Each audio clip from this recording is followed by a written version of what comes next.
فَيُضَاعِفَهُ أَضْعَافًا كَثِيرَةً وَاللَّهُ يَقْبِضُ وَيَبْسُطُ وَإِلَيْهِ تُرْجَعُونَ۔ ہے کوئی جو اللہ کو اچھا قرض دے تو اللہ اس کے لیے اس قرض کو بہت گنا بڑھا دے، اور اللہ تنگی دیتا ہے اور وسعت دیتا ہے، تم اس کی طرف لوٹائے جاؤ گے۔ من ذا الذی یقرض اللہ قرضا حسنا، ہے کوئی جو اللہ کو اچھا قرض دے۔ راہ خدا میں اخلاص کے ساتھ خرچ کرنے کو قرض سے تعبیر فرمایا۔ یہ اللہ تعالیٰ کا کمال درجے کا لطف و کرم ہے، کیونکہ بندہ اس کا بنایا ہوا اور بندے کا مال اس کا عطا فرمایا ہوا، اور حقیقی مالک وہ جبکہ بندہ اس کی عطا سے مجازی ملک رکھتا ہے۔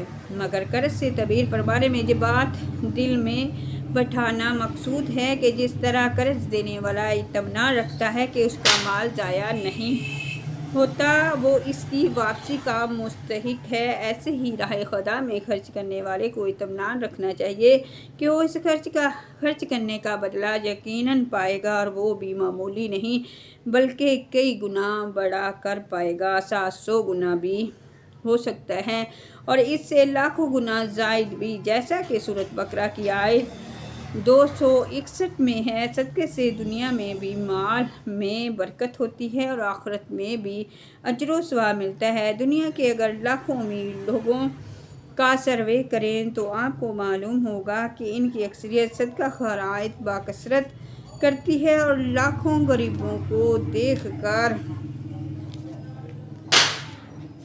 لیں کہ ان کی اکثریت صدقہ خیرات سے دور بھاگتی ہے۔ واللہ یقبض ویبسط، اور اللہ تنگی دیتا ہے اور وسعت دیتا ہے۔ آج کے اس حصے میں راہ خدا میں خرچ کرنے کی فضیلت بیان فرمائی۔ چونکہ وسوسہ پیدا ہوتا ہے کہ مال خرچ کرنے سے کم ہوتا ہے، تو اس شبے کا ازالہ فرما دیں کہ اللہ تعالیٰ جس کے لیے چاہے روزی تنگ کر دے اور جس کے لیے چاہے وسیع فرما دے۔ تنگی فراغی تو اسی کے قبضے میں ہے، اور وہ اپنی راہ میں خرچ کرنے والے سے وسعت کا وعدہ کرتا ہے۔ تو راہ خدا میں خرچ کرنے سے مت ڈرو، جس کی راہ میں خرچ کر رہے ہو وہ کریم ہے، اس کے خزانے بھرے ہوئے ہیں، اور جود و بخشش کے خزانے لوٹانا اس کریم کی شان ہے۔ اور حضرت ابو ہریرہ رضی اللہ تعالیٰ عنہ سے روایت ہے کہ نبی کریم صلی اللہ تعالیٰ علیہ وآلہ وسلم نے ارشاد فرمایا، رحمان کا دست قدرت بھرا ہوا ہے، بے حد و حساب رحمتیں اور نعمتیں جو برسانے والا ہے کہ دن رات کے عطا فرمانے اس میں کچھ کم نہ کیا۔ اور دیکھو تو کہ آسمانوں اور زمین کی پیدائش سے اب تک اللہ تعالیٰ نے کتنا خرچ کر دیا ہے، لیکن اس کے باوجود اس کے دست قدرت میں جو خزانے ہیں اس میں کچھ کمی واقع نہیں ہوئی۔ عالم تر الی الملاء من بنی اسرائیل من بعد موسیٰ اذ قالوا لنبی لہم ابعث لنا ملکا نقاتل فی سبیل اللہ قال هل عصیتم ان کتب علیکم القتال الا تقاتلوا قالوا وما لنا الا نقاتل فی سبیل اللہ وقد اخرجنا من دیارنا وابنائنا فلما کتب علیہم القتال تولوا الا قلیلا منہم واللہ علیم بالظالمین۔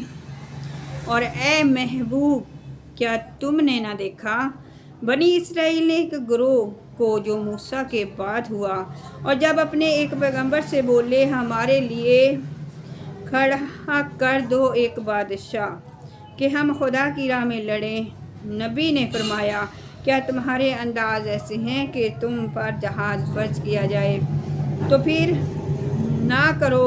بولے ہمیں کیا ہوا کہ ہم اللہ کی راہ میں نہ لڑیں، حالانکہ ہم نکالے گئے اپنے وطن اور اپنی ہی زمین اولاد سے۔ تو پھر جب ان پر جہاد فرض کیا گیا منہ پھیر گئے، مگر ان میں تھوڑے، اور اللہ خوب جانتا ہے ظالموں کو۔ علم تر الی الملائی من بنی اسرائیل، اور حبیب کیا تم نے بنی اسرائیل کے ایک گروہ کو نہ دیکھا؟ جہاد کا حکم دینے کے بعد اب جہاد کا ہمت اور حوصلہ پیدا کرنے والا ایک واقعہ بہت ہی دلچسپ تفصیلات کے ساتھ پیش کیا جا رہا ہے۔ چنانچہ بتایا گیا کہ حضرت موسیٰ علیہ السلام کے بعد جب بنی اسرائیل کی اعتقادی اور عملی حالت نہایت خراب ہو گئی اور انہوں نے عہد الہی کو فراموش کر دیا، بت پرستی میں مبتلا ہو گئے، سرکشی اور بدفعالی انتہا کو پہنچ گئی، تو ان پر قوم جالوت مسلط کر دی گئی، جس کو مالٹا کہتے ہیں۔ جالوت ایک نہایت جابر بادشاہ تھا جس کی قوم کے لوگ مصر اور فلسطین کے درمیان بحر روم کے ساحل پر رہتے تھے۔ انہوں نے بنی اسرائیل کے شہر چھین لیے، ان کے لوگ گرفتار کر لیے، ان پر طرح طرح کی سختیاں کی۔ اس زمانے میں بنی اسرائیل میں کوئی نبی موجود نہ تھے۔ خاندان نبوت میں صرف ایک بی بی باقی رہی تھی جو حاملہ تھی۔ ان کے ہاں بیٹے کی ولادت ہوئی، ان کا نام شمول رکھا گیا۔ جب وہ بڑے ہوئے تو انہیں توراۃ کا علم حاصل کرنے کے لیے بیت المقدس میں ایک بزرگ عالم کے سپرد کیا گیا۔ وہ آپ صلی اللہ علیہ وسلم کے ساتھ بڑی شفقت کرتے وہ آپ علیہ السلام کے ساتھ بڑی شفقت کرتے اور آپ کو اپنا بیٹا کہتے۔ یعنی جہاں بات ہو رہی ہے شمول علیہ السلام کی، تو میں معافی چاہتی ہوں، میں نبی کریم صلی اللہ علیہ وسلم کا لفظ بول دیا۔ علیہ السلام بلوغت کی عمر کو پہنچے تو ایک رات آپ اس عالم کے قریب آرام فرما رہے تھے کہ حضرت جبریل علیہ السلام نے اسی عالم کی آواز میں یا شمول کہہ کر پکارا۔ آپ عالم کے پاس گئے اور فرمایا کہ آپ نے مجھے پکارا ہے۔ عالم نے اس خیال کے انکار کرنے سے کہیں آپ ڈر نہ جائیں، یہ کہہ دیا کہ بیٹا تم سو جاؤ۔ پھر دوبارہ حضرت جبریل علیہ السلام نے اسی طرح پکارا اور حضرت شمول علیہ السلام عالم کے پاس گئے۔ عالم نے کہا کہ بیٹا اب اگر میں تمہیں پھر پکاروں تو تم جواب نہ دینا۔ چنانچہ تیسری مرتبہ میں حضرت جبریل علیہ السلام ظاہر ہو گئے اور انہوں نے بشارت دی کہ اللہ تعالیٰ نے آپ کو نبوت کا منصب عطا فرمایا ہے، لہٰذا آپ اپنی قوم کی طرف جائیے اور اپنے رب تعالیٰ کے احکام پہنچائیے۔ جب آپ علیہ السلام قوم کی طرف تشریف لائے تو انہوں نے آپ علیہ السلام کی بات کو آپ کو نبی ماننے سے انکار کر دیا اور کہا کہ آپ علیہ السلام اتنی جلدی کیسے نبی بن گئے؟ اچھا، اگر آپ علیہ السلام نبی ہیں تو ہمارے لیے ایک بادشاہ مقرر کر دیں۔ اس وقت سے یہ بھی معلوم ہوا کہ جب قوم کی اعتقادی اور عملی خراب ہو جاتی ہے تو ان پر ظالم اور جابر قوموں کو مسلط کر دیا جاتا ہے۔ اس آیت کو سامنے رکھ کر پوری دنیا کے مسلم ممالک کی اعتقادی عملی حالت کو دیکھا جائے تو اوپر کا نقشہ بڑا واضح طور پر نظر آئے گا۔ قرآن کے اس طرح کے واقعات بیان کرنے کا مقصد صرف تاریخی واقعات بتانا نہیں بلکہ عبرت اور نصیحت حاصل کرنے کی طرف لانا ہے۔ ابعث لنا ملکا، ہمارے لیے بادشاہ مقرر کر دیجیے۔ جب بنی اسرائیل نے حضرت شمول علیہ السلام سے کہا کہ آپ ہمارے لیے بادشاہ مقرر کر دیجیے تاکہ ہم راہ خدا میں جہاد کریں، تو حضرت شمول علیہ السلام نے فرمایا کہ ایسا نہ ہو کہ تم پر بادشاہ مقرر کیا جائے تو تم جہاد کرنے سے انکار کر دو اور منہ پھیر دو۔ اس پر قوم نے جذبات میں آ کر کہا کہ یہ کیسے ہو سکتا ہے کہ ہم جہاد سے منہ پھیریں جب کہ قوم جالوت نے ہماری قوم کے لوگوں کو ان کے وطن سے نکالا ہے، ان کی اولاد کو قتل کیا ہے، ان کی نسلوں کو تباہ کیا ہے۔ یہ سن کر حضرت شمول علیہ السلام نے بارگاہ الہی میں دعا کی اور اللہ تعالیٰ نے ان کی درخواست قبول فرماتے ہوئے ان کے لیے ایک بادشاہ مقرر فرما دیا اور انہیں جہاد کا حکم دیا۔ لیکن بعد میں وہی ہوا جس کا اندیشہ اللہ تعالیٰ کے نبی نے ظاہر فرمایا تھا، یعنی بنی اسرائیل کی ایک بہت معمولی تعداد یعنی اہل بدر کے برابر صرف 313 افراد جہاد کے لیے تیار رہے اور باقی افراد جو تھے انہوں نے جہاد میں شرکت کرنے سے انکار کر دیا۔ یاد رکھیں کہ نعرے مارنے میں آگے آگے ہونا اور عملی میدان میں پیٹھ دکھا دینا بزدل قوموں کا وتیرہ ہے اور کامل لوگ گفتار کے نہیں بلکہ کردار کے غازی ہوتے ہیں۔ وقال لهم نبیہم ان اللہ قد بعث لکم طالوت ملکا، قالوا أنا يكون له الملك علينا ونحن أحق بالملك منه ولم يؤت سعة من المال قال إن الله اصطفاه عليكم وزاده بسطة في العلم والجسم والله يؤتي ملكه من يشاء والله واسع عليم۔ اور ان سے ان کے نبی نے فرمایا بے شک اللہ نے طالوت کو تمہارا بادشاہ مقرر کیا ہے۔ اور وہ کہنے لگے اے ہمارے اوپر کہاں سے بادشاہی حاصل ہو گئی، اس سے ہمارے اوپر کہاں سے بادشاہی حاصل ہو گئی، حالانکہ ہم اس سے زیادہ سلطنت کے مستحق ہیں اور اسے مال میں بھی وسعت نہیں دی گئی۔ اس نبی نے فرمایا اسے اللہ نے تم پر چن لیا ہے اور اس سے علم اور جسم میں کشادگی زیادہ دی ہے، اور اللہ جس کو چاہے اپنے ملک دے اور اللہ وسعت والا اور علم والا ہے، یعنی اللہ جسے چاہے بادشاہی دے۔ وقال لهم نبیہم، اور ان سے ان کے نبی نے فرمایا بنی اسرائیل نے چونکہ بادشاہ مقرر کرنے کی درخواست دی تھی، چنانچہ حضرت شمویل علیہ السلام کو اللہ تعالیٰ کی طرف سے ایک عصا ملا اور بتایا گیا کہ جو شخص تمہاری قوم کا بادشاہ ہوگا اس کا قد اس عصا کے برابر ہوگا۔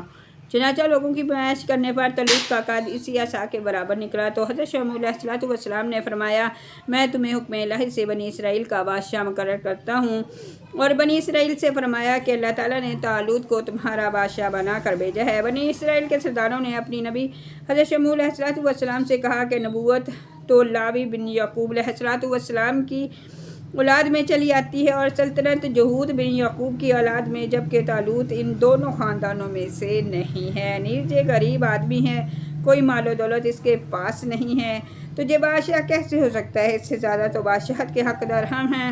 اس معاملے میں یہ بنی اسرائیل کی پہلی نافرمانی تھی کہ اللہ تعالیٰ کے حکم کے مقابلے میں اپنا قیاس کیا اور بلا وجہ کی بحث کی۔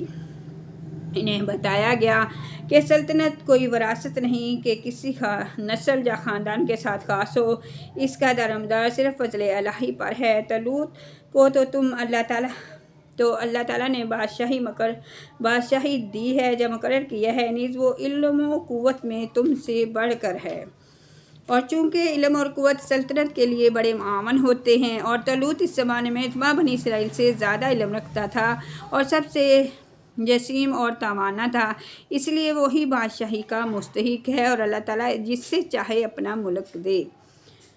حکم الہی کے مقابلے میں اپنے اندازے تخمینے قائم کرنا ناجائز ہے۔ اور نمبر 2 علم مال سے افضل ہے۔ حکمران ہونے کا معیار مال و دولت نہیں بلکہ علم و قوت اور قابلیت اور صلاحیت ہے۔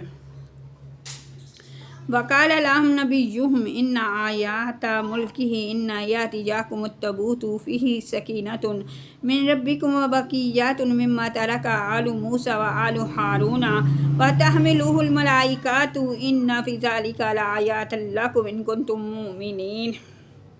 اور ان سے ان کے نبی نے فرمایا اس کی بادشاہی کی نشانی یہ ہے کہ تمہارے پاس وہ تابوت آ جائے گا جس میں تمہارے رب کی طرف سے دلوں کا چین ہے، اور معزز موسیٰ اور معزز ہارون کی چھوڑی ہوئی چیزوں کا بقیہ ہے، فرشتے سے اٹھائے ہوئے ہوں گے، بے شک اس میں تمہارے لیے بڑی نشانیاں ہیں اگر تم ایمان والے ہو۔ ان آیات ملکی، بے شک اس کی بادشاہی کی نشانی یہ ہیں۔ بنی اسرائیل نے چونکہ طالوت کی بادشاہت پر کوئی نشانی مانگی تھی، اس پر حکم الہی سے حضرت شمویل علیہ السلام نے فرمایا کہ طالوت کی بادشاہی کی نشانی یہ ہے کہ تمہارے پاس تمہارا وہ مشہور معروف بابرکت تابوت آ جائے گا جس سے تمہیں تسکین ملتی تھی، اور جس میں حضرت موسیٰ علیہ السلام حضرت ہارون علیہ السلام کے تبرکات تھے۔ یہ تابوت اللہ تعالیٰ نے حضرت آدم علیہ السلام پر نازل فرمایا تھا، اس میں تمام انبیاء کرام علیہ السلام کی تصویریں تھیں، ان کے مکانات کی تصویریں تھیں، اور آخر میں حضور سید الانبیاء صلی اللہ علیہ وسلم کی اور حضور پر نور صلی اللہ علیہ وسلم کے مقدس گھر کی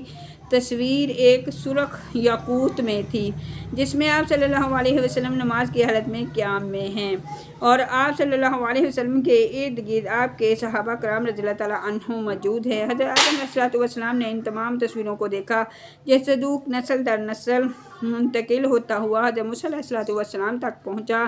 آپ اس میں تورات بھی رکھتے تھے اور اپنا مخصوص سامان بھی، چنانچہ اس تابوت میں تورات کی تختیوں کے ٹکڑے بھی تھے، اور حضرت موسیٰ علیہ الصلوۃ والسلام کے عصا اور آپ کے کپڑے اور آپ کے نالین شریف اور حضرت ہارون علیہ الصلوۃ والسلام کا امامہ اور ان کا عصا اور تھوڑا سامان جو بنی اسرائیل پر نازل ہوتا تھا۔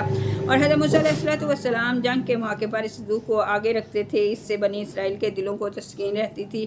آپ علیہ الصلوۃ والسلام کے بعد یہ تابوت بنی اسرائیل میں چلتا آیا، جب انہیں کوئی مشکل درپیش آتی وہ اس تابوت کو سامنے رکھ کر دعائیں کرتے اور کامیاب ہوتے، دشمنوں کے مقابلے میں اس کی برکت سے فتح پاتے۔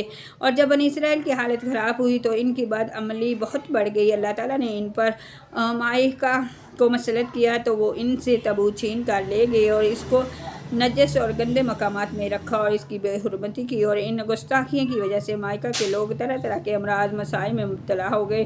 ان کی 5 بستیاں ہلاک ہو گئی۔ انہیں یقین ہو گیا کہ تابوت کی توہین بے ادبی ہی ان کی بربادی کا باعث ہے، چنانچہ انہوں نے تابوت ایک بیل گاڑی پر رکھ کر بیلوں کو چھوڑ دیا اور فرشتے اسے بنی اسرائیل کے سامنے طالوت کے پاس لے لائے۔ چنانچہ اس تابوت کو آنا بنی اسرائیل کے لیے طالوت کی بادشاہی کی نشانی قرار دیا گیا، لہٰذا بنی اسرائیل نے یہ دیکھ کر طالوت کی بادشاہی کو تسلیم کر لیا، بلا وجہ تاخیر جہاد کے لیے آمادہ ہو گئے، کیونکہ تابوت کے آنے سے انہیں اپنی فتح کا یقین ہو گیا۔ طالوت نے بنی اسرائیل میں سے 70,000 جوان منتخب کیے، جن میں حضرت داؤد علیہ السلام بھی تھے۔ بزرگوں کے تبرکات کا اعزاز و احترام لازم ہے، ان کی برکت سے دعائیں قبول ہوتی ہیں اور حاجتیں پوری ہوتی ہیں۔ تبرکات کی تعظیم گزشتہ انبیاء علیہ السلام سے چلتی آ رہی ہے، اور سورہ یوسف میں بھی حضرت یوسف علیہ السلام کے کرتے کی برکت سے حضرت یعقوب علیہ السلام کی آنکھوں کی روشنی درست ہونے کا واقعہ مذکور ہے۔ تو پیارے ویورز، ہماری آج کی آیتیں اتنی ہی، انشاءاللہ ہم کل دوبارہ شروع کریں گے 249 آیت سے۔ دعاؤں میں یاد رکھیے گا، اللہ تعالی ہم سب کا حافظ و ناصر ہو، اور مرنے کے بعد ہمیں نبی کریم صلی اللہ تعالیٰ علیہ وآلہ وسلم کا قرب نصیب ہو۔ السلام علیکم ورحمۃ اللہ۔